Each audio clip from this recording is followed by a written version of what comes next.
Welcome, everyone. Good afternoon. I want to thank everyone for joining us for our final grand rounds of our training year. Every year, our grand rounds in June is dedicated to highlighting our trainees in their leadership in systems level change projects.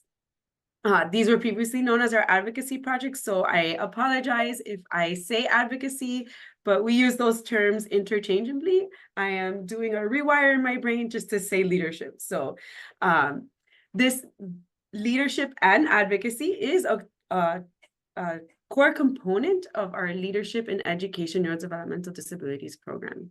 So the trainees that participate in our program from different disciplines, they get the opportunity to learn how to be leaders in their fields and to advocate for change to impact the lives of the children that they serve at the local, state, and national levels. During these 4 weeks of this LEND training and advocacy training, which actually they were guided by Shelley, Dr. Pfeiffer, and I. A lot of times this is their first experience or exposure to doing any sort of this work. So it's been a process, it's been a journey, and we really want trainees just to think beyond that clinical level. So the way that we do that is by having our trainees complete modules, and during those modules, they learn about the health impact pyramid and the upstream and downstream approach that we use to solving population health problems.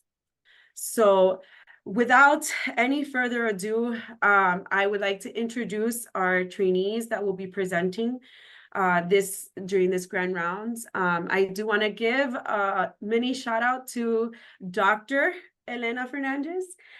She successfully defended her dissertation and is now doctor. I also want to give a shout out to Dr. Haley Barefoot, who was during her training was a medical student, but is now a graduate. So we are so happy that you have reached this important milestone in your training, and Manya will soon be there. So we have such potential in our trainees this year, and we are so very proud of them.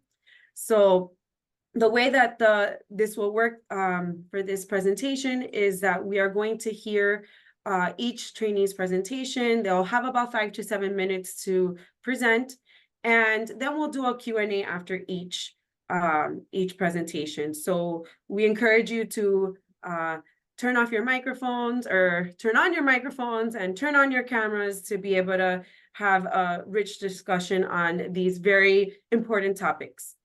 Okay, so with that, I will introduce Haley, because there was a switch in the order. And Haley will be sharing her presentation first. So take it away, Haley. Thanks so much for that introduction. Definitely still getting used to being Dr. Barefoot. I'm going to go ahead and try to share my screen. Okay.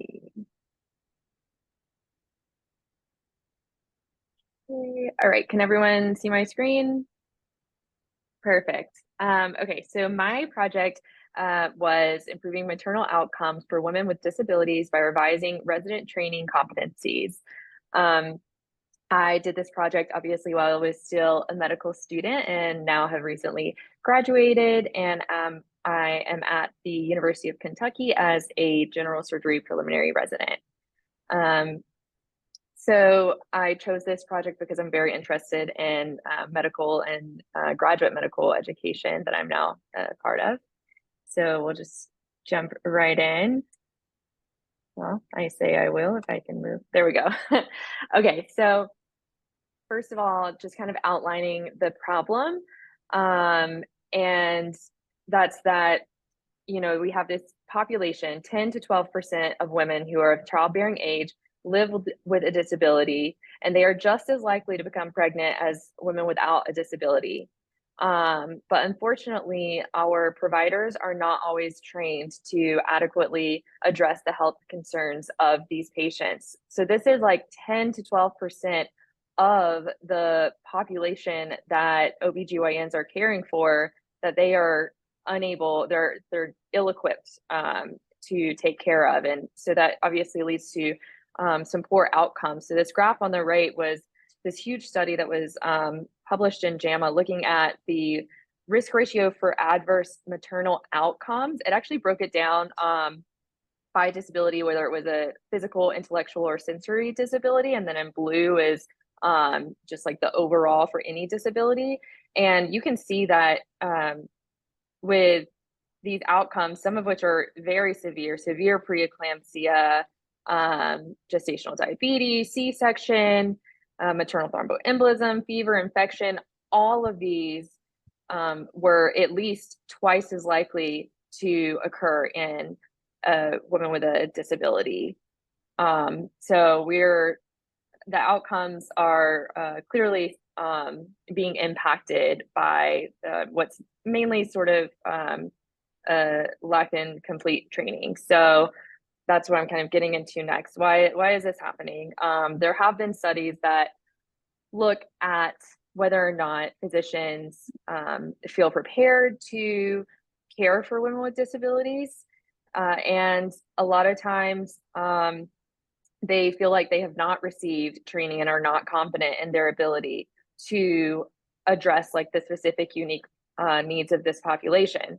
So one study identified cross-cutting themes of accessibility, diversity, adverse experiences and trauma and trust. And then the substantive themes were available services and supports, so interventions and programs for mothers and children, peer support, so making sure there's support available from like patients with similar lived experiences, and then provider practices and training. This is the one that I'm really focusing on, is improving the training of the healthcare and other service providers, and then systems navigation, so coordinating multidisciplinary care, which is kind of can be an issue throughout our healthcare system. So I wanted to focus on training and what is being done in this space in terms of making sure that there is like training available to work with these women and other individuals with disabilities. So UPMC in Pittsburgh has the McGee Center for Women with Disabilities, which is wonderful. Obviously has a lot of services, and one of those is pro bono consulting for providers who want to improve their accessibility. So providers can reach out to receive that consulting so that they can make their practice more accessible. There's also an organization called the Alliance for Disability and Healthcare Education, and they created core competencies for on disability for healthcare education. So those were really like well put together and outlined. What they propose should be core competencies that every sort of graduating physician should be able to obtain by the time that they are ready to practice. So these competencies haven't actually been implemented anywhere, and that's kind of what I will get to next. So there are some things sort of available, but not used very much. So what works in terms of ensuring that physician trainees are adequately prepared for any scenarios and any types of patients that they may encounter? Medical education currently is very focused on competency-based education. So that's how we determine, that's how curriculums are structured, that's how we ensure that providers can do all of the things that we would expect them to do and can handle these different situations. The ACGME is the organizational body that is over all of graduate medical education and sets the standards for each specialty. So they're the ones that say, okay, if you are in an OBGYN training program, you need to have X number of vaginal deliveries, X number of hysterectomies, X number of things, not only procedures, but also other competencies. And then within OB-GYN, the American College of Obstetrics and Gynecology has something called CREOG, which is their sort of more specific educational standards. They also have a set of competencies, and this is who actually administers exams for the OB/GYN residents. So while the ACGME is determining whether programs are accredited and making sure that this education is being delivered and received, the CREOG is a little bit more granular and sort of enforcing the types of things that all of the OB/GYN residents need to learn, and then also administering exams on those topics. So my solution is to include the competencies that were proposed by the Alliance on Disability and Healthcare Education, include those competencies within CREOG, so that all OB/GYN residents would be required to meet all of those competencies and would also be tested on those in their CREOG yearly examinations. So not just sort of having these guidelines, but I think CREOG is the way to make sure that this education is being consistently and adequately delivered. So the next steps in order to get there is, first of all, to create an actual curriculum. So these competencies exist, which is really great, but there isn't an actual like validated curriculum of how you can make sure that those competencies are met. Like, how do you actually deliver this information sort of didactically versus how much sort of like clinical encounters should you have and things. So creating the curriculum would be kind of the first next step, highlighting it at institutions, you know, collecting data on how effective it is, and then presenting findings at ACOG's annual meeting with a call to action. So kind of getting the rest of the OB/GYN community on board, and then presenting this as a recommendation to CREOG. So I think this is the most effective way to really get this implemented. The Alliance on Disability and Health Education has already like made a call, like proposed to ACGME to adapt the core competencies, and they haven't yet, because typically they there's a lot of steps to kind of get there. So this outlines a little bit more granularly kind of how to get there. So these are my references. If you guys have any questions, please feel free to unmute or put them in the chat. I would be happy to chat. Thank you, Dr. Barefoot. Yay. So yes, we want to open the floor for questions or comments or any feedback for Dr. Barefoot.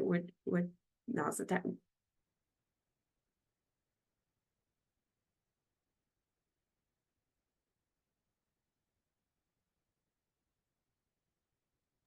Okay, well, if there aren't any questions, I'll also just leave my email address in the chat. I was just trying to give other people a chance, Haley. So for those of you who don't know, I've known Haley since she was a first-year med student, and we knew she was going to do great things. And it's wonderful to see this work that you're doing now, Haley. And just it's more of a comment than a question. I think that you're exactly right, that these kinds of requirements at the level that you're talking about are exactly how you can change education at a systems level. So I think you hit it right on. So just congratulations. Easy to say the plan, now to actually do it, that's the challenge. But it's clear, I mean, there's no doubt that the world is moving toward understanding more and more about how important this is. And there was just a recent editorial in JAMA Peds by Amy Houtrow about the importance of education among medical students. So there's definitely a groundswell. So thank you for joining it, Haley. Absolutely. Hey, thanks. Agree with what Dr. Brasco said. So it's so interesting. Are you at Pitt right now? You're in Kentucky, right? No, I'm in Kentucky. Yeah. Got it. No, it's cool. As I lower my hand or figure out how to. So I love the idea, love the whole thing. So I decided to just text my sister, who's high risk OB. She's MFM. And so I was just trying to figure out how we can do this, whether through ACOG or through the Society for Maternal Fetal Medicine, whatever political route that's got to go. But you're right, like there's not a clear, dedicated time set up. And I think it will also depend on the region, right? So I think there are just some areas where they are not exposed at all to adults or women. And I think that becomes a concern as well. And so, yeah, so I love the idea. I think it should go up the chain, probably talk to Dr. Judy, and if not them, NASPAC, which could be another opportunity. So it connects them with adolescent medicine because they do a lot of work together. Great idea. Yeah, absolutely. Thank you. And Dr. Bloyer had asked this question in the chat, so I'll just go ahead and read that. What do you think are the main barriers to implementation or implementing this change in the curriculums? Sorry, I a little think part under of it the is, weather, so just put in the chat. Thank you. no worries. For some reason I have my chat hidden, but thank you for reading that out, Christina. So I think that one of the barriers is, what was just said, that it's going to be dependent on different regions. I think that a challenge with these sort of overall arching competencies is that maybe not everywhere is going to have the exposure that you would expect, but there are clearly ways to get around that, whether that's doing more enhanced sort of like didactics and things, or even being able to send students on like different away rotations. When I think about sort of the restrictions on abortion, like training facilities are finding ways around some of those restrictions to get training. So if there isn't the type of volume that you would expect to get adequate exposure to patients with a wide variety of abilities, then I think that there's ways that can be addressed, but it's something that needs to be thought about. And then also, I think just sort of the bureaucracy of things and all of the kind of red tape that you have to get through. I think just that it takes time to be able to not only develop this curriculum, but then implement it, have data showing that it's actually effective, and then convince the people sort of in charge that it should be more widespread and required. And I see another hand up.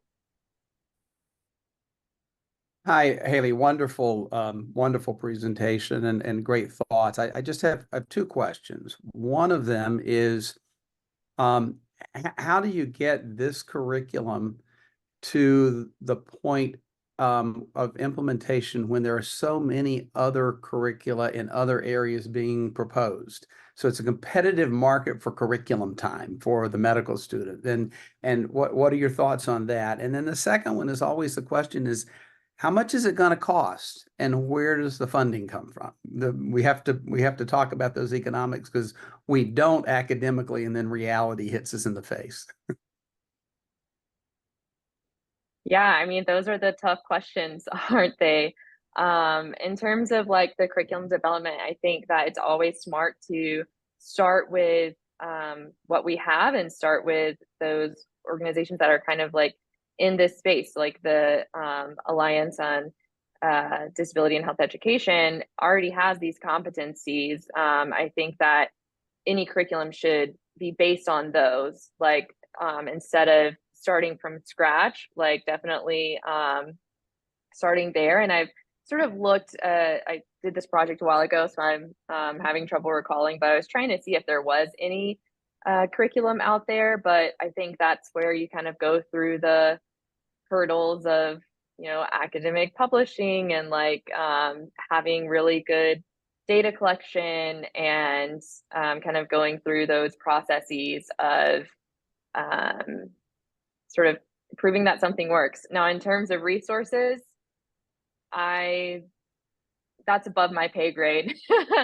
I might have a better answer for that, hopefully, eventually. But yeah, I think that part of it is having awareness of the need, that, this is something, and that's why I think it's really important when a curriculum is developed to present it somewhere like ACOG and have like a call to action, because you want, there needs to be sort of a demand, right? That's how things get funded, is you have enough people saying we need this, that hopefully it eventually happens.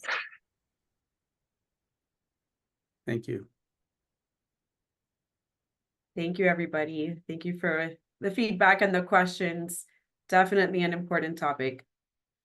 So up next, we have Dr. Fernandez. I had here pre-doctoral, but now Dr. Fernandez.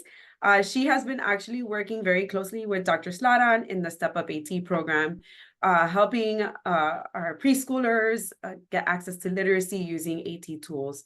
So with that, I will hand it over to Elena. Great. Let me share my screen.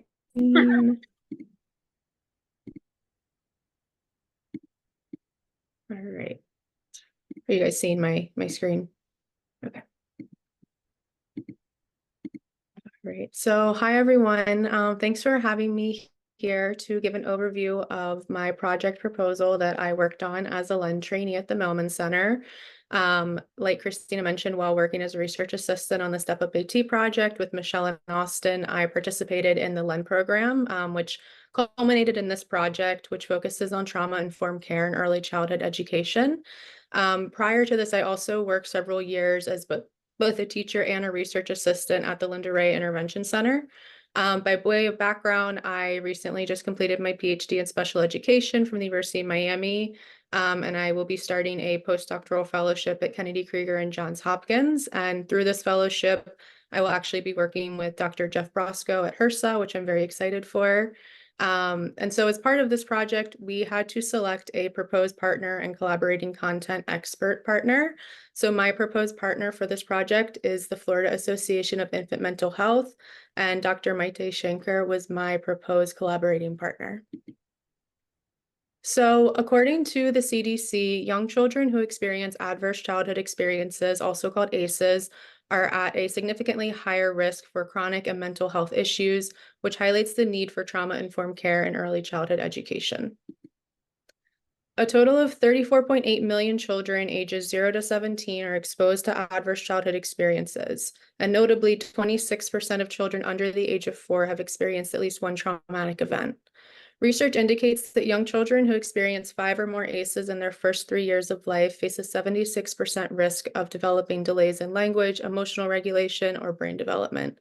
This data really underscores the need for early interventions and trauma-informed care to mitigate these adverse effects and to support healthy development in affected children. So according to data from the National Survey of Children's Health, specifically in the state of Florida, 19.1% of children from birth through age 5 have experienced at least one adverse childhood experience, and 9.6% have experienced 2 or more. And as you can see here, as children age, their exposure to ACEs tends to increase, compounding the potential for long-term negative impacts on their development. So this data really further underscores, I was mentioning in the previous slide, the need for early intervention, comprehensive support systems, and also trauma-informed care strategies to mitigate the effects of ACEs and to support more resilient futures for children that are impacted. So what is currently being done? So the Department of Children and Families, DCF, they do offer a trauma-informed care course specifically designed for childcare providers. The goal of this course is really to help equip caregivers with the knowledge and skills that they need to support children who have experienced trauma in the classroom, in the early childhood classroom. The National Child Traumatic Stress Network offers webinars, online courses, and training sessions that are focused on trauma-informed care. And numerous other organizations also offer training sessions and webinars on trauma-informed care, which does help to contribute to a broader network that's aimed at understanding and the implementation of strategies to support children affected by ACEs. However, despite these efforts nationally, there's a significant gap in the availability of behavioral health providers with appropriate training to work with infants and toddlers ages 0 to 3. In Florida, although training on trauma-informed care, like I mentioned, is available through DCF, it's not mandated in any way for the child care workers to have to take that course, and it's not a requirement for any sort of like initial certification. And so as a result, many early child care teachers lack the necessary training in trauma-informed care, which limits their ability to support and address the needs of children in their classroom who have experienced ACEs. So a systems level solution to address this issue would be to mandate trauma-informed training for all child care providers, ideally nationally, but specifically in this case for the state of Florida. This approach would help to create a more supportive and responsive early care environment, which would help to mitigate the long-term negative impacts of trauma on children's development. In other words, this would really allow early childcare providers with the ability to support those children the moment they walk into their classroom. So this is a very basic overview of trauma-informed classrooms, but in a trauma-informed classroom, teachers would be prioritizing creating a safe environment where every child feels secure and supported. The classroom setup includes areas and activities for both quiet focus and also stress release. Caregivers should also actively work to build genuine attachments with each child and their families. And finally, teachers should not only teach, but also model emotional regulation by developing, practicing, and discussing their own stress management habits with the children in an age-appropriate way. They should also teach age-appropriate strategies for emotional regulation that children can use daily, helping them to navigate their emotions effectively in various classroom environments. Sorry, I apologize. I just had COVID 2 weeks ago. Research has also shown that trauma-informed care improves school climate by improving teacher retention, reducing student behavioral outbursts, lowering stress for staff and students, decreasing absences, and importantly, trauma-informed care has been linked to a reduction in the need for special education services by addressing underlying trauma-related issues early on. Trauma-informed care aligns with the long-lasting protective interventions tier of the health impact pyramid by helping to address the underlying trauma by creating classroom environments that can do so. So this approach aims to prevent long-term health issues by promoting resilience and healthy coping strategies early on. So here you can see the current DCF requirements for initial licensure, which does include 40 hours of training that has to be completed within the first year. So like I mentioned, notably, while DCF does offer a trauma-informed care class, and it is a decent class content-wise, it's not currently required for initial licensure, highlighting an opportunity to strengthen the foundational training that all childcare providers have to complete. I also do find it interesting here that you'll see that childcare providers are required to take 4 hours of training on identifying and reporting child abuse and neglect. So to me, it's just this kind of common sense that if you're going to learn how to report child abuse and neglect, that you should also be trained in how to, handle that in your classroom as well. So therefore, I am proposing the addition of trauma-informed care course as a mandatory requirement for initial certification. This addition would ensure that providers are equipped with essential training from the moment that they begin working with young children who have experienced neglect or trauma. It aims to enhance the readiness of childcare providers to create safe, supportive environments that also promote healing and development for these very vulnerable children from the outset.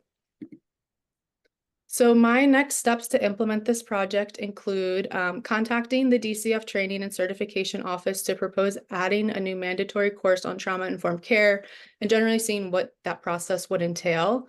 I would also like to reach out and collaborate with the Florida Association of Infant Mental Health to develop classes for childcare providers focused on trauma and trauma-informed practices.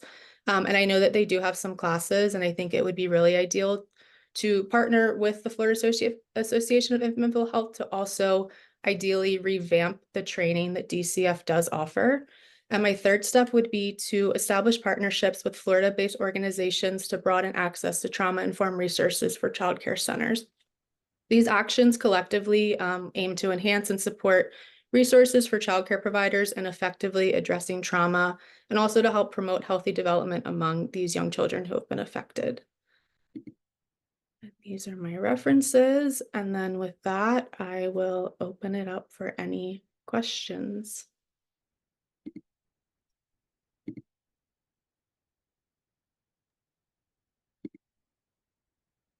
Yay, we got some hand claps.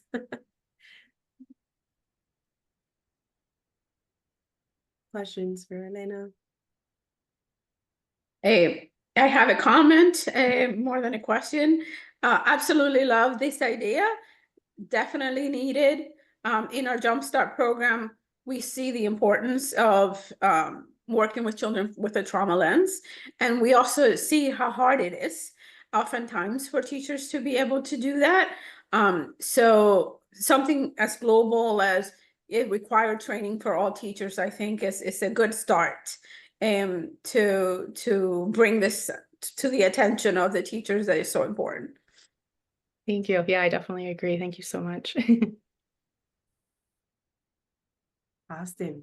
I didn't make use of my reactions that time. So also, like, kudos, this was really well put together. I especially like the part about involving the different Florida organizations and really like learning who's out there, who's doing the work, and how you fit in.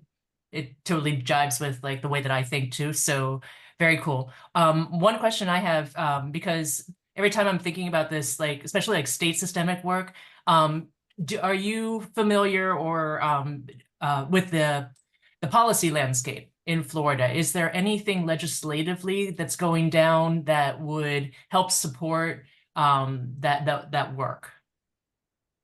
As of right now, I'm not familiar with anything going on actively. I know, I mean, I want to say specifically with, for example, like with DCF specifically, that's not necessarily like legislative, but their requirements have been the same for a very long time in terms of the basic requirements. But in terms of broader pictures, I'm not aware. I do know that, I mean, in terms of a national lens, maybe more, that there definitely has been more of a shift to focusing on early childhood in general, but also early childhood trauma. I think that some of that has especially emerged coming out of COVID. I think that people prior to COVID were aware of ACEs, aware of trauma and what, you know, broadly, but I think COVID really highlighted, I think, you know, for a lot of kids, just living through COVID in of itself was a traumatic experience. But I also think, you know, as someone who was an early child care teacher during COVID,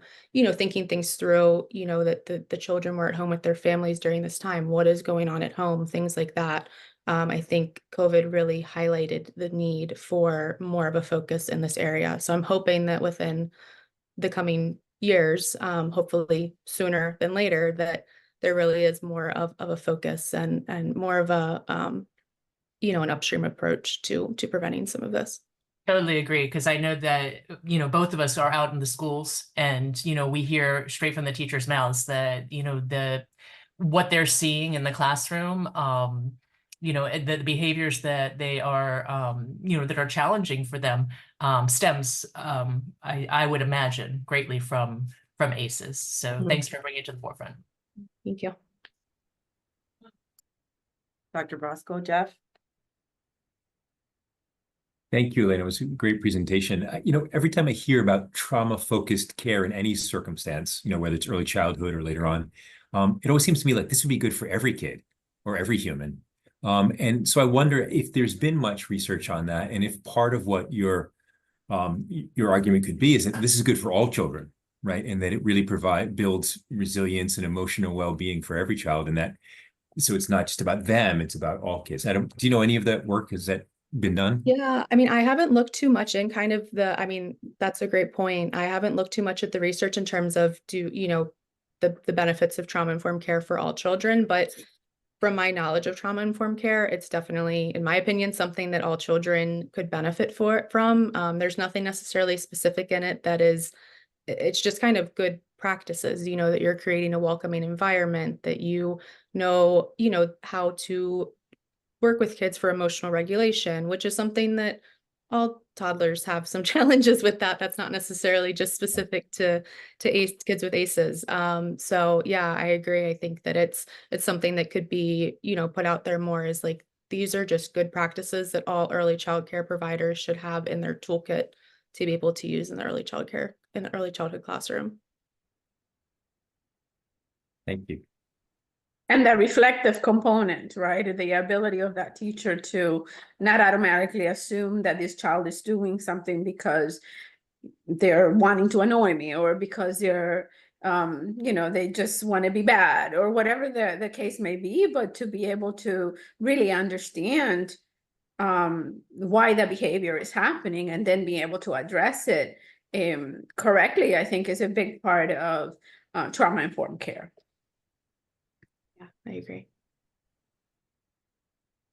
Thank you for all the feedback. That was a great discussion. and hopefully more to come, right? Can I just say something quickly, Christina, before we move to the next presentation? So you heard Elena say that she's going to be joining us at HRSA, Maternal Child Health Bureau, next month on a year-long equity fellowship. We're really thrilled that Elena is going to be joining us. And it had nothing to do with me, by the way. When her CV came to us, and I said, University of Miami, her dissertation advisor is Michelle Sladon. I know those people. And then there was a big fight among all the different divisions at MCHB about who would get to claim Elena because she's so impressive. And I'm glad to say we won. So she'll be helping us figure out we're trying to move all of our programs toward looking at outcomes that matter, not just individual child well-being, but also family well-being, and developing measures of family well-being that are agnostic to underlying condition.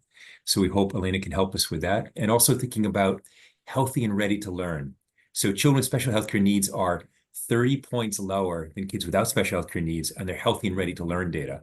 And that's just totally unacceptable. And figuring out why that's happening exactly and what we can do to fix it, we hope will be another part of Elena's job. So we're excited to have her joining us next month. Thank you. I'm excited. I'm excited to join you guys. Congratulations, Dr. Fernandez. Yes. Thank you. All right. Up next, we have Manya Saaraswat. Manya is our third-year medical student. She came through LEND through the Maternal and Child Health ACE elective. So we were happy to have her. And with that, I'll hand it over to Manya. Perfect, thank you. Okay, let me share the screen.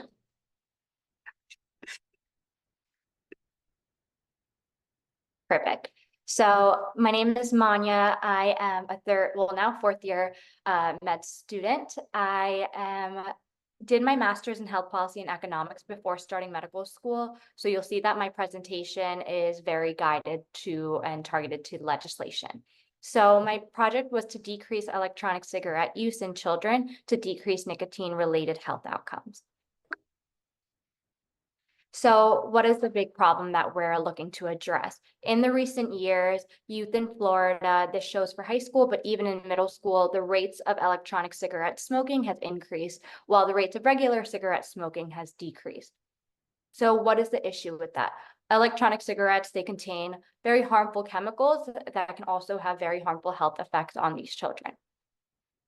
Some research has shown that children who are using electronic cigarettes most commonly use a disposable type of electronic cigarette, and 85% of those e-cigarettes that they're using are flavored. So those are going to be two topics that I'm really going to be targeting with my policy change.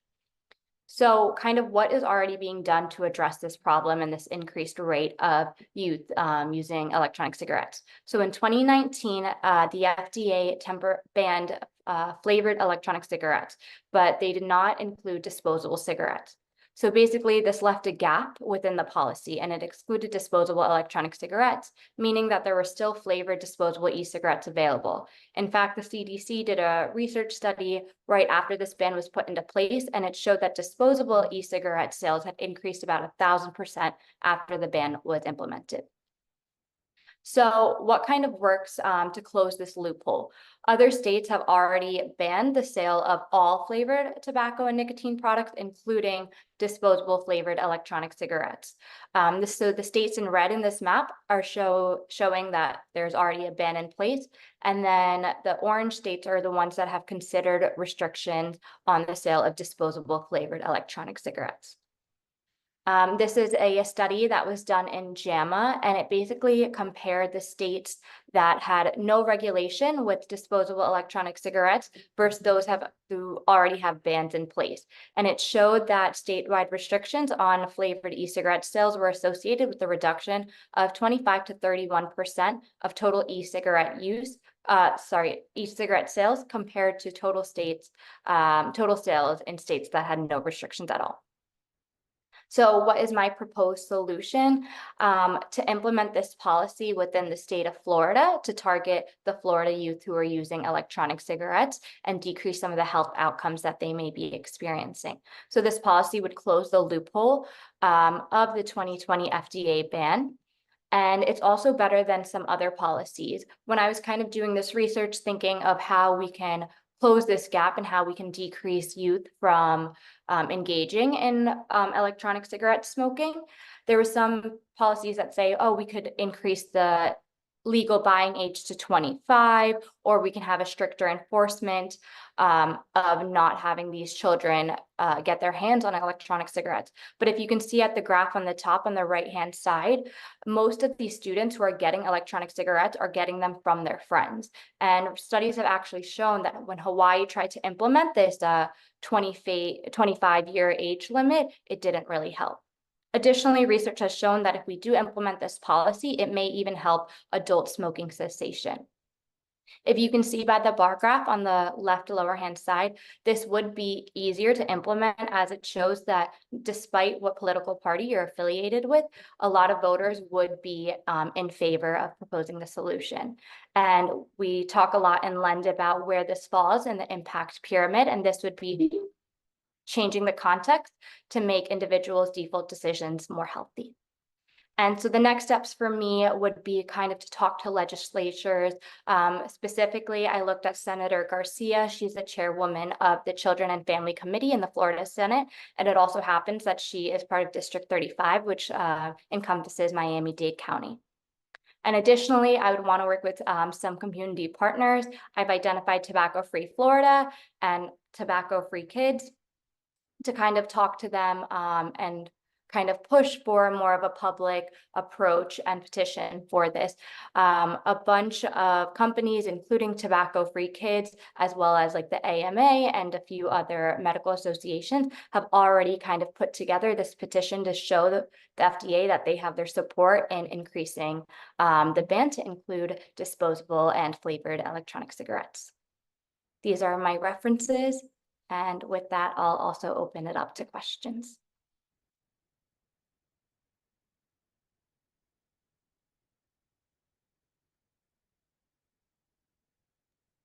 I see hand clapping. Did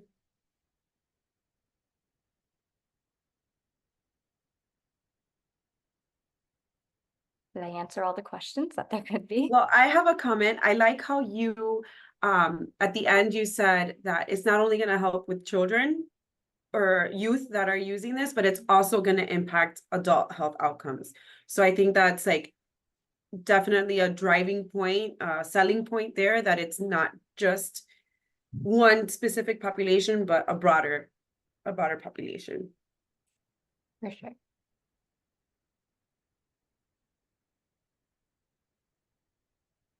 And what are some of the outcomes that we're seeing with children who use e-cigarettes? Yeah, so there is an increased risk of a lot of pulmonary issues as well as cardiovascular issues. You're seeing the same type of effects that they would have with regular cigarette smoking, but there's also different prevalences and different types of pathologies that they might have that are related to some other chemicals that are in electronic cigarette use. Jeff has his hand up. Thanks, Manya, for this presentation. I had to step away for a second, so I want to make sure I got it right, that it's about particularly menthol flavoring. Is that right? Did I hear that right? Not just menthol flavoring, but kind of all flavoring of electronic cigarettes, but specifically disposable electronic cigarettes. Because the FDA right now has a ban that if you use like cartridges or pod flavored, those flavors are banned. So you can only have like unflavored pod-based electronic cigarettes, but you're still able to have disposable electronic cigarettes that are flavored in any place that you would get them. Part of the reason why I bring that up, and I'll put this in the chat, is that my friend and colleague Keith Whaley, a historian, who's written a fair amount about these kinds of issues and how menthol flavoring in particular is, as you know, is marketed in a certain way for Black people and has all this resonance that's kind of conflicting and makes it a really complicated issue for how to sort of think this all the way through. So he's got a book and a podcast and a bunch of stuff. So I'll put it in the chat. It might be interesting context for understanding how this may play out with different populations as they're thinking about what you want to ban and not ban, because sometimes it can also seem patronizing or paternalistic. And so I have to be sensitive to the ways that different populations think about things. Yeah, that would be really a great thing to look at. Thank you, Dr. Roscoe. Danny, Dr. Armstrong. Thanks, Manya. Really, really nice idea and practice. I guess one of the questions I have is, how, if we're going to take something on like this in Florida, how do you read the politics? So I asked that question because I have a lot of experience running back, 10, 15 years ago when we put together the penny increase or the increase, dollar per pack increase in the tobacco tax. And we encountered phenomenal pushback at the legislature. It took a constitutional amendment to push that through because of the pushback and the general sense from members of the legislature that they, as Jeff said, they didn't want to be paternalistic. They wanted people to have free choice. The outcome of that dollar per pack increase was an overall 9% reduction in tobacco use in the state of Florida across all ages, a 30% reduction in tobacco use and cigarette use specifically among high school students, and a 50% reduction among middle school students. And it was one of the most profound public health moves that we had. And so I'm wondering from your perspective, which is better, the proposal that you have, or to, instead of going through and say, we're going to ban the flavors, basically say, if you're going to use a flavored e-cigarette, it costs you $4 more. Yeah, no, that is a really, when I was looking at kind of what to do with the proposal, I looked at a few different things that have been done, and there was one that showed state tax, but it didn't really focus on flavored cigarettes. So I guess I never really looked at that, and that it worked. So it could work for this as well. And I think that's a very important point that you bring up. I also think that like a lot of time when it comes to legislation, if you look at things that have worked in the past with using statistics and using like hardcore evidence, it would be like more persuasive to legislators as well. So I think that's really important. And also the reason I know that, I guess we do have to look at the political status of the states that have banned and like implemented this ban, because they are very politically liberal states. New York, California have done this, and Florida doesn't really fall on that part of the spectrum. When I was looking at kind of what has been done in the recent months, they have kind of brought up this idea of banning flavored cigarettes, but it has gotten a lot of pushback within the state of Florida.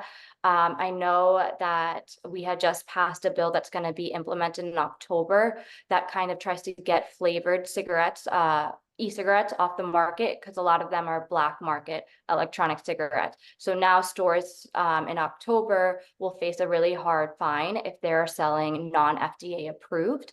So it's a step in the right direction. I think that as a state, we are moving towards that, but that's a really great point too. Jared or Dr. Walton, you have your hand up? Yeah, so I appreciate you bringing this up, Manya, you know that, and I always think you've done phenomenal work. It was a pleasure working with you earlier this year. And this is such a unique topic, and I'm glad Dr. Brasco brought up specifically how it targets certain populations. This actually came up in the National Medical Association earlier this spring, and I was there in DC. There's a colloquium on health, and menthol cigarettes came up. Roland Martin was actually there and had a big conversation where I think there's still a lot of pushback. And I think it doesn't help that earlier this month, FDA approved menthol vapes. So that doesn't help, I think, our situation in some way. So I think I'm just interested in your thoughts, because I think this is an ongoing conversation within our community that is still a struggle, and I think hard for us to grasp. If I talk to certain cousins of mine and who are not in this state and not the state where I'm from, they're going to give you a completely different view. And I think that there's a piece of that that I think we're trying to work through and reason with. And so I think I'm just interested in your thoughts, because this is an ongoing fight. Yeah, for sure. So when I was like looking on like forums where people are like debating this, a lot of people brought up the idea of leaving menthol in as like not a flavor, but something kind of separate, because of things that we've looked into the past and that all the points that have been brought up. So a lot of people are saying to exclude menthol as not a flavored version. So don't include it with all the fruity flavors that are really more directed towards younger children. versus leaving menthol or mint in as kind of a flavor. So that's kind of been a little bit of the discussion that I've been seeing regarding like menthol flavored versus like a strawberry watermelon that has like more that a younger child would want instead. Mhm. Yeah. Interesting. Yeah, I'm understanding your perspective. Yeah, I don't know if that. When it comes to policy making, there is like so many groups that could figure or impact, which is kind of why it's so hard to come with like an umbrella type of policy, because it affects groups in different ways. So with this being said, of course, this is a very like preliminary thought and proposal that I have done research with, but of course needs to be further research before it actually gets into the next steps of anything. Got it. And I don't know if this is being recorded. It probably is. And so I'm just also thinking we have to think of that as well as who's holding the money. Yeah. And paying for things over the years for certain communities over time. We got to bring that up. We just got to. Yeah, I think that's always, so Dr. Walton, that's always a question we pose to our trainees. It's like, where is the funding? Who holds the power? And so thank you for bringing that up because, again, it's definitely one of the more important factors to think of. Jeff, you have 2 minutes. Just to point out, Manya, that what's great about your presentation is it does truly go to the policy level and at the lowest level of the pyramid, it has the greatest impact. So the kinds of things you're thinking about are really right on. And it would be interesting to think about what Haley presented and what Elena presented too, where they're at that level, but it's leading to training. So what would be the next step for their presentations, right? For Elena, would it be, kindergarten readiness, social emotional measures, and that somehow you're looking at that over time, and that's what we're trying to, that early care and education centers are rewarded for improved social emotional outcomes, right? Is there a way to get to that next level? So pulling them together, the nice thing about your presentation is it truly is at a policy level that has been shown to make change. And Haley and Elena were talking about training, which has an indirect effect. You hope it makes there, but is there a way to have a more direct one? So thank you. Definitely food for thought, right? All right, everyone, thank you. Thank you so much. I appreciate all the trainees and their hard work. I'm really proud of everyone because it's not easy to think from that clinical perspective and then think of that population health perspective. So thank you, and I applaud each and every one of you that have gone through our training program. So with that, I want to say that this concludes our grand rounds for this training year, and we will see you in the fall for our next grand rounds.